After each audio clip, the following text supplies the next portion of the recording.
Hey everyone, welcome back. This is the process for removing the radio, the receiver unit from this 2011 Ford F-150.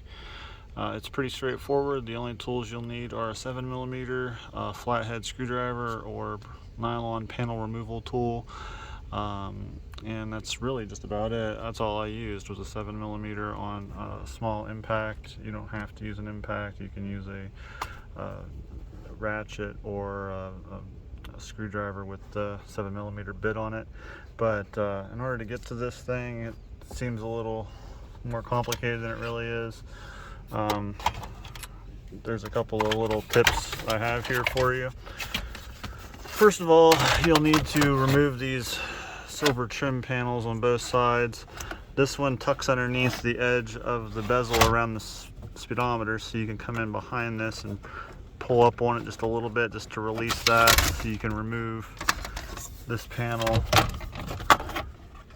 because it also rides in behind the edge of the lower bolster down there, so it sits in behind there just like that. You'll have one plug behind there, at least on this one, for the four-wheel drive switch. You might not actually have that one. You might have something different or nothing at all. And then this one has a brake controller as well, but comes all the way down underneath the dash. Just has clips on it. Remove those, set this aside. Then on the passenger side, you'll have another one very similar to it, but it's a little more tricky. See, this one sits here like so, but if you notice, you'll have these little tabs that can extend over behind the airbag. Now, to do this, you'll need to get your panel removal or your flathead screwdriver in behind here and just kind of gently pry against it so you can access the 7mm that sits right in behind there. A lot of people forget this or don't notice it, and then when they go to pull this out, they end up breaking that, and then they have issues.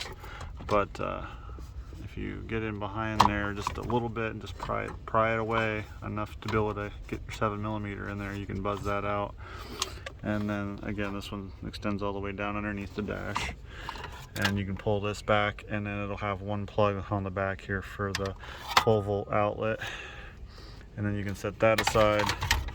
And then you'll have your control panel here, which also can change your HVAC controls. You'll have two 7mm down low here, two 7mm over here on this side, and then the top, you'll need to come up here. You'll need to remove this little rubber cover here. It looks like it's just a little place to sit stuff. Pop this off, and then you'll have a 7mm here and another one right here. You can then pull this panel back away.